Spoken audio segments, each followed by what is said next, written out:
சனி பெயர்ச்சி பலன்கள் பார்க்கலாம். இப்போ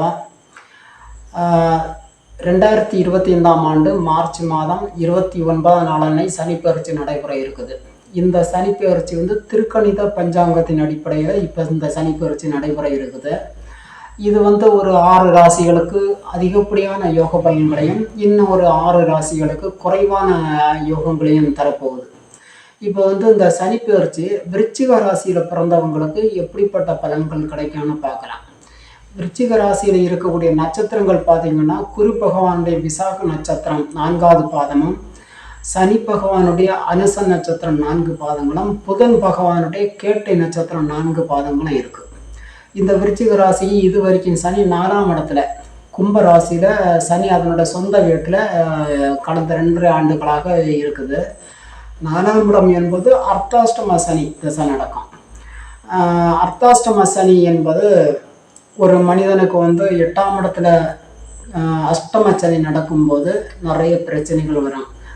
குடும்பத்தில் பிரச்சனை, தொழிலில் பிரச்சனை, பண பிரச்சனை, கடன் பிரச்சனை, விபத்துகள், மரணம், அவமானம், அசிங்கம், இப்படி நிறைய பிரச்சனைகள் இருக்கும் 8ல் சனி வரும்போது.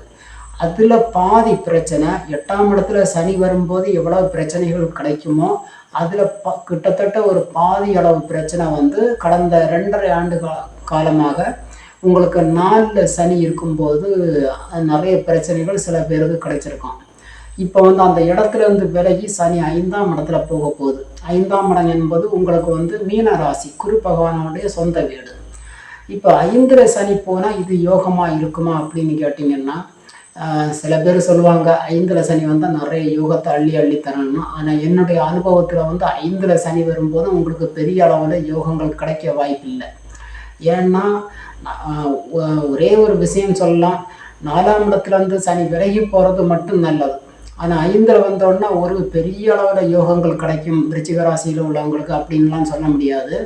2வது என்னன்னா, இது வரைக்கும் குரு பகவான் உங்களுக்கு 7ஆம் இடத்துல களத்திர ஸ்தானத்தில் இருந்துக்கிட்டு நிறைய யோகங்களை கொடுத்துருக்கோம்.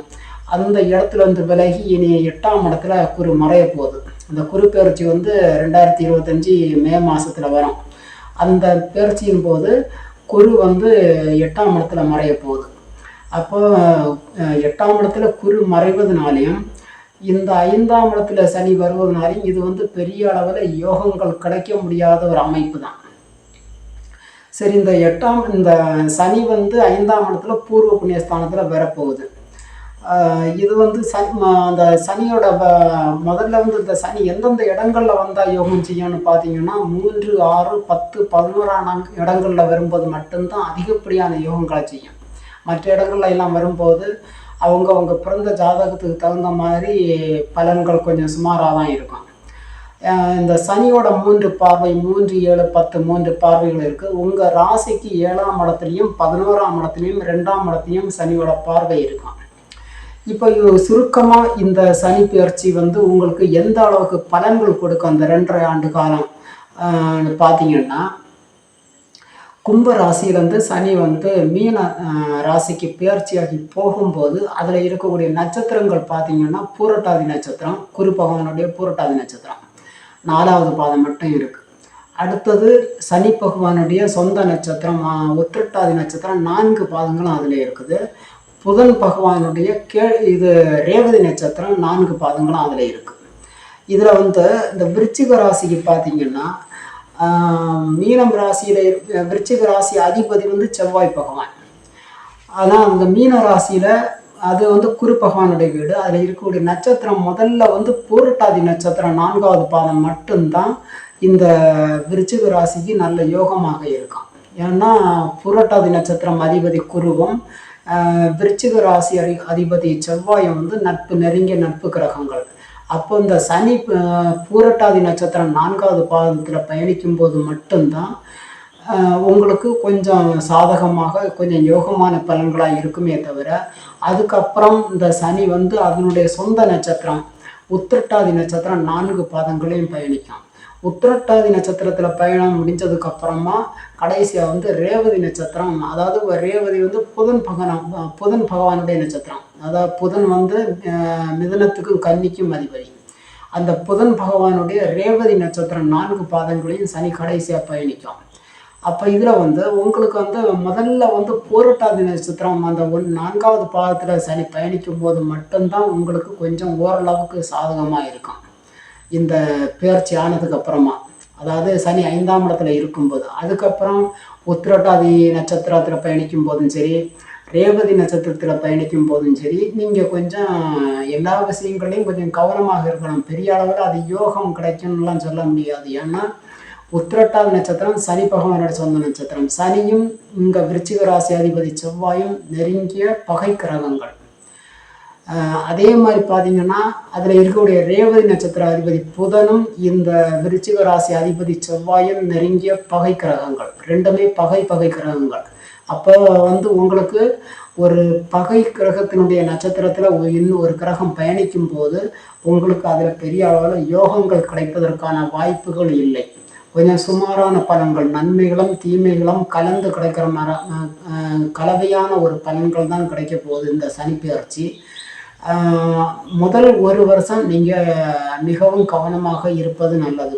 ஏன்னா உங்களுக்கு குரு பகவானும் சாதகமாக இல்லை.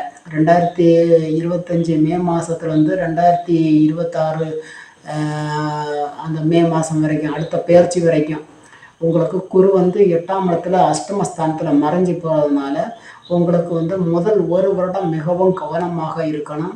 எதெல்லாம் செய்யக்கூடாது அப்படின்னா, சுப நிகழ்ச்சிகள்லாம் பண்ணாதீங்க. உங்களுக்கு திருமணம் அல்லது உங்கள் குடும்பத்தில் வேறு யாருக்கா திருமண நிகழ்ச்சிகள், சுப நிகழ்ச்சிகள் எதுவாக இருந்தாலும் இந்த சனிப்பெயர்ச்சி முடிஞ்ச பிறகு, சனிப்பெயர்ச்சி ஏற்பட்ட ஒரு வருஷம், முதல் ஒரு வருஷம் நீங்கள் எதுவுமே விருச்சிக ராசியில் பிறந்தவங்க பண்ணாதீங்க. கொஞ்சம் ஒரு வருடம் தள்ளி வைப்பது நல்லது. புதுசாக யாராக தொழில் தொடங்கணும்னா ஒரு வருஷம் கழித்து அப்புறமா பண்ணுங்க. அதே மாதிரி தொழிலில் மாற்றங்கள் செய்யணுனாலும் இப்போதைக்கு ஒரு வருஷத்துக்கு பண்ணாதீங்க. வேறு உங்களுக்கு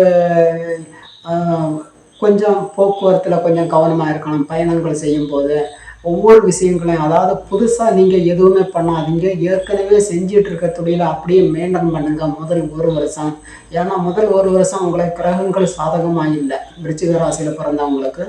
அதனால் அதுக்கப்புறமா பார்த்தீங்கன்னா உங்களுக்கு 8ஆம் இடத்துல வரக்கூடிய குரு 9ஆம் இடத்துல பாகிஸ்தானத்தில் வந்துடும். அதுக்கப்புறமா முதல் ஒரு வருஷம் 2025க்கு அப்புறமா. அதனால் இந்த சனிப்பெயர்ச்சி ஏற்பட்டதுக்கு பிறகு நீங்கள் வந்து கொஞ்சம் இது வந்து பெரிய அளவில் உங்களுக்கு ஒரு யோகமான பெயர்ச்சி அப்படின்லாம் கிடையாது.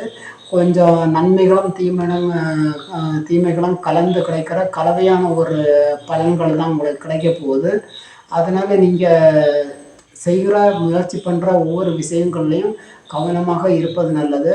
இதில் வந்து இன்னும் ஒன்று, இந்த வெளிநாடுகளுக்கு வேலைக்கு போகிறதெல்லாம் ஒரு வருஷம் கழித்து நீங்கள் பண்ணுவது மிகவும் நல்லது. ஏன்னா உங்களுக்கு குரு வந்து 8ஆம் இடத்துல மறைஞ்சு போகிறதுனால வெளிநாட்டு வேலைக்கு போகிறவங்கெல்லாம் ஒரு வருஷம் கழித்து போகிறது நல்லது. திருமண நிகழ்ச்சிகள், பணம் கொடுக்கல் வாங்கல், சொத்துக்கள் வாங்குவது, வீடு கட்ட அடிக்கல் நாட்டுவது, கிரகப்பிரவேசங்கள், சுப நிகழ்ச்சிகள் எல்லாமே முதல் ஒரு வருஷம் பண்ணாமல் இருந்துட்டு அதுக்கப்புறமா குரு வந்து 9ஆம் இடத்துல வந்ததுக்கு அப்புறமா நீங்கள் செஞ்சீங்கன்னா உங்களுக்கு எல்லாமே நன்மைகளாக இருக்கும். இந்த சனிப்பெயர்ச்சி பொதுவாக இந்த சனிப்பெயர்ச்சி வந்து ஓரளவுக்கு நல்லதும் கெட்டதும் கலந்து கிடைக்குமான பலன்கள் தான் கிடைக்க போகுது. இந்த வீடியோ உங்களுக்கு பிடிச்சிருந்ததுன்னா எங்களோட சேனலை சப்ஸ்கிரைப் பண்ணுங்கள், ஷேர் பண்ணுங்கள், லைக் பண்ணுங்கள்.